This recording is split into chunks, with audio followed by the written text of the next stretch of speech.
مقصد۔ ہم کسی ایک زمانے میں کسی آنے والے زمانے کے لیے اپنے لیے ایک مقصد بناتے ہیں تاکہ وہ آنے والا زمانہ آسانی سے گزرے، لیکن جب وہ زمانہ آتا ہے تو محسوس ہوتا ہے، بلکہ معلوم ہوتا ہے کہ وہ زمانہ جسے آنا تھا وہ نہیں آیا بلکہ کچھ اور ہی آ گیا، یا وہ گزرا ہوا زمانہ جس میں ہم مقصد بنا رہے تھے وہ اس قابل ہی نہیں تھا کہ ہم نئے زمانے کو پرانے زمانے کی نگاہ سے سمجھ سکتے۔ اس طرح مقصد کا حصول ایک بے معنی کھیل ہو کر رہ جاتا ہے، اس میں کوئی ابہام نہیں۔ ہم دیکھتے ہیں کہ عین عالم شباب میں آسان بڑھاپا گزارنے کے لیے ہم محفوظ ترین راستہ یعنی سرکاری ملازمت کا راستہ اختیار کرتے ہیں، اور یہ بات دیکھنے میں آتی ہے کہ جب وہ بڑھاپا آتا ہے تو ہمارے ساتھ ہونے والا سلوک وہ نہیں ہوتا جس کی توقع اور انتظار میں ہم نے جوانیاں گزاری۔ ریٹائرمنٹ کا دور بس ہر لحاظ سے معزولی کا دور ہوتا ہے، سرکاری مکان سے ایسے نکال کر پھینک دیا جاتا ہے جیسے ہمارا اس کے ساتھ کبھی کوئی تعلق نہیں تھا۔ سرکاری نظام ایک سنگین ڈسپلن کے طور پر ہمیں کچل کر رکھ دیتا ہے، ہمارے اعضاء شل ہو چکے ہوئے ہیں، ہماری توانائیاں رانائیاں ختم ہو چکی ہوتی ہیں، پینشن سے گزر نہیں ہوتی، اور ہم ایک تنگ گلی سے گزر کر بند گلی کا شکار ہو جاتے ہیں۔ نیا مکان بنا نہیں سکتے، پرانے میں رہ نہیں سکتے کیونکہ وہ سرکاری تھا۔ بچوں کے مسائل بدستور حل ہونے والے رہتے ہیں، اور ہم سوچنے پر مجبور ہوتے ہیں کہ ہم نے کیا مقصد بنایا تھا، ہم نے کیا سوچا تھا، ہم نے کیا پایا۔ وہ جو دور سے خوبصورت نظر آ رہا تھا قریب سے اتنا بھیانک نکلا جیسے ہمارا چاند دور سے چاندنی دیتا ہے اور قریب جاؤ تو تاریک ہو جاتا ہے۔ عجب بات ہے، ایسے جیسے سایہ دار درخت ہمیں دعوت سفر دیں، اور جب دھوپ سر پر آ جائے تو وہی درخت آنکھیں چرا لیں اور اپنے پتے چھپا لیں۔ ہم نہ آگے جا سکتے ہیں نہ پیچھے۔ اب مواقع نہیں ہوتے کہ اب دوبارہ کوئی مقصد بنا لیں، دوبارہ کوئی نیا راستہ بنا لیں، بس امیدیں حسرت بن جاتی ہیں۔ سرکاری درجات ہمارے لیے ایک بے مقصد اور بے معنی لفظ ہو کر رہ جاتے ہیں۔ ہماری انا بدستور افسرانہ رہتی ہے اور ہمارے حالات غریبانہ۔ ہم خود کو بدستور عالی مرتبہ سمجھتے ہیں لیکن مرتبے خواب ہو چکے ہوئے ہیں۔ ہم مقصد پر بہت زور دیتے ہیں کہ زندگی کا ایک مقصد ہونا چاہیے، زندگی کا ایک مفہوم ہونا چاہیے، اور زندگی کسی ٹارگٹ کی طرف رواں ہونی چاہیے، لیکن ٹارگٹ تک پہنچنا اور ٹارگٹ سے وہ سکون حاصل کرنا جس کے لیے ٹارگٹ بنایا ہے یہ ہمارے بس میں نہیں ہوتا۔ نتیجہ وہی پریشانی، حیرانی۔ ہم تعلیم حاصل کرتے ہیں، تعلیم حاصل کرنی بھی چاہیے، ہم انجینئر بننا چاہتے ہیں، ہم ڈاکٹر بننا چاہتے ہیں، ہم اور بہت کچھ بننا چاہتے ہیں، لیکن جب ہم MBBS کر لیتے ہیں تو ہماری امیدیں بہت وسیع ہوتی ہیں اور ہمارے لیے راستے بہت محدود۔ یہ کیا غضب ہے کہ ایک ڈاکٹر سروس کی تلاش میں اسی طرح سرگردہ پھرتا ہے جیسے انجینئر۔ کہنے والے کہتے ہیں کہ ڈگری لینا تو آسان ہے لیکن نوکری لینا بہت مشکل ہے۔ کہنے والے تو یہاں تک بھی کہتے ہیں کہ نوکری کے لیے رشوت ضروری ہے، یعنی پیسہ کمانے کے لیے پیسہ لگانا بہت ضروری ہے، اور جس آدمی کے پاس لگانے کے لیے پیسہ نہ ہو اسے مزید کمانے کا حق بھی نہیں۔ اور اس طرح بے شمار ڈاکٹر نفسیاتی مریض ہو کر رہ جاتے ہیں۔ شہروں میں تعلیم حاصل کرنے والے ایسے گاؤں میں تعینات کر دیے جاتے ہیں، اور یہ تعیناتی ایک الگ داستان ہے۔ جس گاؤں میں سڑک تک نہیں جاتی اور بعض جگہ تو بجلی بھی نہیں ہوتی، وہاں ایئر کنڈیشن میں رہنے والے ڈاکٹر ہاتھ میں پنکھا لیے اپنے دیہاتی بھائیوں کی خدمت کے لیے بھیج دیے جاتے ہیں، اور کچھ عرصہ بعد ان میں سے اکثر دماغی بیماریوں میں مبتلا ہو جاتے ہیں۔ کہنے والے یہ بھی کہتے ہیں کہ نوکری کے لیے سفارش ضروری ہے۔ غریب ڈاکٹر جس کے ماں باپ نے قرض لے کر اپنی اولاد کو پڑھایا ہو اور ان سے MBBS کرایا ہو، وہ ایسی مشکل اور بے بسی کا شکار ہو جاتے ہیں کہ بس خدا کی پناہ۔ MBBS کرنے کے بعد ایک نیا امتحان ضروری ہوتا ہے، یعنی پبلک سروس کمیشن۔ بس اس کے بعد حاصل کیے ہوئے مقصد کی بے مقصدیت واضح ہونی شروع ہو جاتی ہے، فارسیاں بھول جاتی ہیں، اور MBBS کا حصول بے معنی ہو کر رہ جاتا ہے۔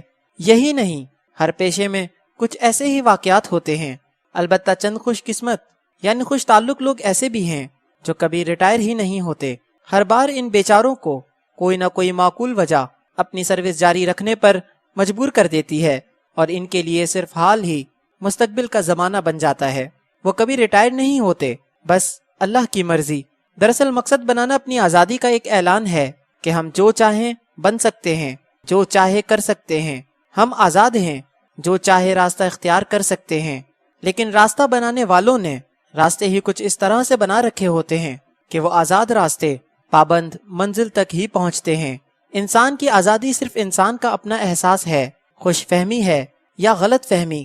ہم بہت کچھ کرتے ہیں لیکن ہم ایک کام نہیں کر سکتے، زندگی کو ناگہانی سے نہیں بچا سکتے۔ خوبصورت شہر بنا سکتے ہیں، شفاف سڑکیں بنا سکتے ہیں، کارخانے لگا سکتے ہیں، ملیں چلا سکتے ہیں، لیکن ایک بات کہ بڑے بڑے شہروں میں بھی قبرستان کے لیے جگہ مقرر کر دیتے ہیں اور ہمیں وہاں پہنچنا ہوتا ہے، نہ جانے کب کس کو بلا لیا جائے، اور یوں آزاد مقصد ایک مجبور انجام میں ختم کر دیا جائے۔ قبروں پر کتبے پڑھنے سے عجیب بات دریافت ہوتی ہے کہ لکھا ہوتا ہے کہ جناب چودھری فلک شیر، حکیم حاذق، دست شفا اور ساتھ ہی بے شمار ایسے مزار ہوتے ہیں جن پر کوئی کتبہ نہیں ہوتا اور وہ بڑے آسودہ حال ہوتے ہیں۔ یہ تو کوئی مقصد نہ ہوا کہ حاذق بھی مر جائیں اور مریض بھی مر جائیں، دست شفا بھی ختم ہو جائے، دست عطا بھی ختم ہو جائے اور دست سوال بھی ختم ہو جائے۔ مقصد پر اور مقصد کے انتخاب پر اتنے ہنگامے کا کیا فائدہ؟ یہ نظام کسی اور کا، یہ پروگرام ہے کسی اور کا، اور ہم سمجھتے ہیں کہ ہم پروگرام بنانے والے ہیں۔ ہم خوش رہنا چاہتے ہیں لیکن ہم دیکھتے ہیں کہ ہم ہنستے ہنستے رونے لگ جاتے ہیں۔ ہمارے ساتھ تو کچھ نہیں ہوا، ہمارے کسی عزیز کے ساتھ کچھ ہو گیا، مرا تو وہ، بس ہمیں غم مل گیا، بغیر قصور کے سزا مل گئی۔ مقصد کیا ہے؟ خوشی کیا ہے؟ حاصل کیا ہے؟ محرومی کیا ہے؟ یہ سب کیا ہے؟ ہمیں سوچنا پڑے گا۔ مقصد کا تعین کرنے سے پہلے سوچنا چاہیے کہ ہماری زندگی کس حد تک ہماری اپنی ہے، اس میں ہمارا سماج شامل ہے، اور ہمارا سماج ہم نہیں ہوتے، اس میں ہمارا دین شامل ہے، اور ہمارا دین ہم نے نہیں مقرر کیا، یہ عطا ہے کسی اور ذات کی۔ ہماری زندگی میں ہماری صلاحیتیں شامل ہیں اور ہماری صلاحیتیں محدود ہیں، کافی حد تک مسدود ہیں۔ ہم ایک خاص حد سے آگے نہیں جا سکتے۔ ہم نیند کے حصار میں ہیں، ہم بھوک کے غلبے میں ہیں، ہم مجبوریوں کو دور کرنے میں لگے رہتے ہیں اور مجبوریوں سے نئی مجبوریاں پیدا ہوتی رہتی ہیں۔ زندگی ریاضی کا ایک سوال نہیں جس کا جواب معلوم ہو سکے، یہ معمہ ہے جسے کسی فارمولے میں بیان نہیں کیا جا سکتا۔ ہم سماج میں مرتبہ چاہتے ہیں لیکن ہم دیکھتے ہیں کہ صاحبان مرتبہ کا کردار کبھی کبھی وہ نہیں ہوتا جو ہونا چاہیے۔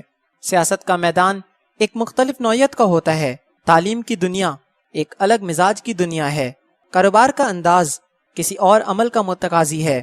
انسان کیا مقصد بنائے؟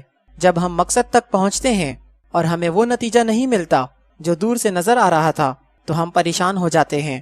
ہم دیکھتے ہیں کہ انجینئر لوگوں کے پاس مال کی فراوانی ہے، لیکن قریب جانے پر معلوم ہوتا ہے کہ ان بیچاروں کی تنخواہ تو تھوڑی ہوتی ہے۔ پھر کیا چیز ہے جو ان کو ایک اچھے معیار کی زندگی گزارنے کے قابل بناتی ہے، اور وہ کس خفیہ خزانے تک رسائی حاصل کر چکے ہوتے ہیں، اور ان کی آمدن کس حد تک جائز اور حلال ہے۔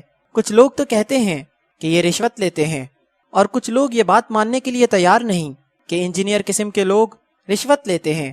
رشوت تو اسلام میں منع ہے، اور پاکستان میں سب لوگ مسلمان ہیں، یہاں کون رشوت لے سکتا ہے؟ ہم اس بات کو ماننے کو قطعاً تیار نہیں۔ یہ رشوت دینے والے ہی پاگل ہوتے ہیں، بس فٹافٹ ہی پیسے نکال کر میز پر رکھ دیتے ہیں۔ آخر انسان مجبور تو ہو جاتا ہوگا، بس یہی وجہ ہو سکتی ہے رشوت کی۔ بہرحال اگر مقصد پیسہ ہے تو پھر کسی قسم کی بھی تعلیم ہو تو اس کا میں کیا ہنگامہ ہے؟ اور یہ بھی سوچنا پڑے گا کہ کیا تعلیم حاصل کرنے کے بعد پیسہ ملتا ہے؟ ہم دیکھتے ہیں کہ ایک دکاندار مثلاً سبزی فروش کسی لمبے چوڑے علم کے بغیر لمبا چوڑا مال کماتا ہے۔ سیاست دان، اللہ ان پر رحم کرے، اگر مقصد دیانتداری ہے تو نتیجہ دشواری بھی ہو سکتا ہے، اگر مقصد دولت ہے تو رستہ کچھ بھی ہو سکتا ہے، اور اس مقام پر لوگ گمراہ ہوتے ہیں، ڈاکے ڈالتے ہیں اور پتہ نہیں کیا کچھ کرتے ہیں۔ جس آدمی نے حصول زر کو مقصد حیات بنایا، اس کے لیے کسی اور قسم کی بندش اور پابندی بے معنی ہو کر رہ جاتی ہے، اور یہاں وہ تعلیم یافتہ لوگ بھی پریشان ہو جاتے ہیں جو محنت کر کے ڈگریاں لیتے ہیں۔ اگر حصول مقصد دولت کو مان بھی لیا جائے تو ہم سے زیادہ مغرب اور مغربی تہذیب اس مقصد میں کامیاب ہیں۔ ان کے پاس خزانے ہیں، اور خزانے حاصل کرنے کا علم بھی ہے اور طاقت بھی، صرف دین نہیں ہے۔ ہمارے پاس کچھ بھی نہیں ہے، دین کا ذکر ہے، پیسے کی تمنا ہے، دلوں میں خوف ہے، اور تلاش معاش میں سرگردہ رہنا ہمارا مستقل عمل ہے۔ ہمیں غور کرنا پڑے گا، سوچنا پڑے گا کہ مقصد کیا ہوتا ہے، انفرادی مقصد کسے کہتے ہیں اور ملی اور قومی مقصد کیا ہوتا ہے؟ انسان کا مقصد اللہ کے بنائے ہوئے مقصد سے ہم آہنگ ہونا چاہیے۔ اللہ فرماتے ہیں کہ میں نے جنوں اور انسانوں کو صرف عبادت کے لیے پیدا کیا، اور اگر ہم صرف عبادت میں مصروف ہو جائیں تو ہمارے پاس عبادت کے لیے بھی وسائل نہیں رہیں گے۔ وسائل حاصل کریں تب بھی مشکلات میں آ جائیں گے۔ صبح سے شام تک ہم دیکھتے ہیں کہ ہم کن راستوں سے گزرتے ہیں۔ صبح اکثر لوگ اخبار پڑھتے ہیں، اس میں دین کی کوئی بات نہیں۔ تلاوت کرنے والے زمانے اب پرانے زمانے ہو گئے۔ ہم مختلف ذرائع سے اپنے اپنے کاروبار تک جاتے ہیں۔ ان ذرائع میں کوئی دینی حوالہ نہیں ہوتا۔ مثلا کسی کی گاڑی خراب ہو تو وہ کسی مقامی خانقاہ میں نہیں جائے گا بلکہ میکینک کے پاس جائے گا۔ موٹر میکینک اسلام سے ناآشنا بھی ہو سکتا ہے، اور یہی نہیں، کاریں بنانے والے کافر بھی ہو سکتے ہیں، یہودی بھی ہو سکتے ہیں۔ ہم یہودیوں کی گاڑی میں بسم اللہ پڑھ کر بیٹھ جاتے ہیں، بس اتنا ہی ہمارا اسلامی فرض ہے۔ ہم نے اس سے آگے کبھی سوچا ہی نہیں۔ لوگ کہتے ہیں کہ مسلمانوں کے پاس بھی یہودی کا بنا ہوا اسلحہ ہے۔ اب ایسا اسلحہ لے کر اسلامی جہاد اور عالمی جہاد کس حد تک کامیاب ہو سکتا ہے؟ کیا طاقت مقصد حیات ہے؟ طاقت تو پھر اور لوگوں کے پاس ہے۔ دین اور صرف دین سے انسان کی ضروریات پوری ہونا ذرا مشکل سا نظر آتا ہے۔ دارالعلوم سے فارغ التحصیل ہونے والے نوجوان مبلغ کسی مسجد کے امام بنا دیے جاتے ہیں، اور ایچ ایس این کالج سے فارغ التحصیل نوجوان عام طور پر انتظامیہ کے سربراہ بنا دیے جاتے ہیں۔ ایسا فرق اس ملک میں کیسی بات؟ کیا ایسا ممکن نہیں کہ شاہی مسجد کا امام گورنر بھی ہو، یا گورنر شاہی مسجد کے امامت کے فرائض ادا کرے؟ ہم جس کا حکم مانیں اس کے پیچھے نماز بھی پڑھیں، اور جو جتنا بڑا حاکم ہو اتنا بڑا مفتی بھی ہو، پھر بات بنتی ہے۔ یعنی سربراہ کو دونوں لحاظ سے سربراہ ہونا چاہیے، دنیاوی اور دینی دونوں طرح سے، اور اس طرح مقصد تخلیق پاکستانی آسانی سے واضح ہو سکتا ہے۔ ہمارا ذاتی مقصد ایک ذاتی زندگی کی آسودگی ہو سکتا ہے، لیکن اجتماعی مقصد ذاتی سفر کی کامیابی کے علاوہ ایک ملی سفر کے انجام دینے کا نام ہے۔ اگر ذاتی مقصد ملی مقصد سے متصادم ہو تو بھی بے معنی، اور دینی مقصد سے مختلف ہو تو بھی بے مقصد۔ لہٰذا مقصد تجویز کرنے والے بڑے فکر اور تدبر سے کام لیں کہ طالب علموں کے لیے ایک کامیاب زندگی کا حصول بھی ممکن ہو، اور کامیاب قوم کا حصول بھی، ورنہ ذاتی کامیابیاں ہی اجتماعی ناکامی کا باعث ہو سکتی ہیں۔ اگر ذاتی مقصد کا حصول یہی ہے کہ اس ملک کو اپنے لیے استعمال کیا جائے تو وہ آدمی کہاں سے آئیں گے جو اس ملک کے لیے استعمال ہوں؟ پروفیشن ایک وبا ہے جو ملک کو نقصان پہنچا سکتی ہے۔ ہر آدمی الگ کامیاب ہے۔ لوگ مال جمع کرتے ہیں، گنتے رہتے ہیں، اور ان کے لیے ارشاد باری تعالیٰ واضح ہے کہ یہ لوگ کہاں پہنچا دیے جائیں گے؟ ایک کھولتی ہوئی آگ۔ اگر ملک کو ایک درخت سمجھ لیا جائے تو ایسا لگتا ہے کہ ہر با مقصد انسان اپنی سہولت کے لیے اس کی ایک آدھ شاخ کاٹ لیتا ہے، اور اب کوئی انسان نظر نہیں آتا جو اپنے آپ کو قربان کر کے اس درخت کی خدمت کرے۔ جو شخص صرف مال اکٹھا کر رہا ہے، اس کے لیے سکون کی دولت ناممکن کر دی جاتی ہے۔ ملک قربانی سے بنتے ہیں۔ ملک آسائش حاصل کرنے والوں کے ذریعے سے مضبوط نہیں ہو سکتا۔ ملک کی ترقی کے لیے مضبوط کردار، ایک بامقصد قوم اور ایک لگن درکار ہے جس میں اللہ کے فرمان بھی پورے ہوں اور ہمیں اس دنیا کے معیار کے مطابق ترقی بھی حاصل ہو۔ ابھی وقت ہے، ایسا نہ ہو کہ ہم صرف بحث کرنے والی قوم بن کر رہ جائیں۔ سماج میں بے شمار برائیاں بیان کی جاتی ہیں، لیکن کوئی شخص آگے بڑھ کر انہیں دور کرنے کا ارادہ تک بیان کرنے کو تیار نہیں ہے۔ کوئی شخص اپنی دولت سے اپنی خوشی کے ساتھ اپنے غریب بھائی کی مدد نہیں کر سکتا۔ ابھی تک کسی شخص نے اعلان نہیں کیا کہ وہ نہ کبھی رشوت لے گا اور نہ کبھی رشوت دے گا۔ ملک کی خدمت جلسے جلوس میں نہیں ہے، یہ مسلسل بیداری سے حاصل ہوتی ہے، مسلسل سوچ کے ساتھ، اور قوم کو ایک وحدت میں پرونے کے ساتھ۔ جب تک وحدت کردار حاصل نہ ہو، وحدت مقصد حاصل نہیں ہو سکتی۔ خالی ترقی ایک ایسے جہاز کی طرح ہے جو پانی پر تیرتا ہے، ڈوبتا نہیں ہے، چل رہا ہے، لیکن اسے یہ معلوم نہیں کہ جانا کہاں ہے۔ بے سمت ترقی اور بے جہد مسافرت بے معنی سفر ہے۔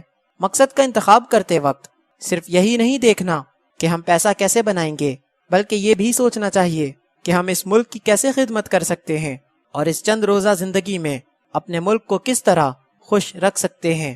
بس ایسی زندگی گزارنی چاہیے کہ ہم بھی خوش رہیں، ملک کو بھی عروج حاصل ہو، اور ہمارا اللہ بھی راضی رہے۔ یہی مقصد سب سے بہتر مقصد ہے۔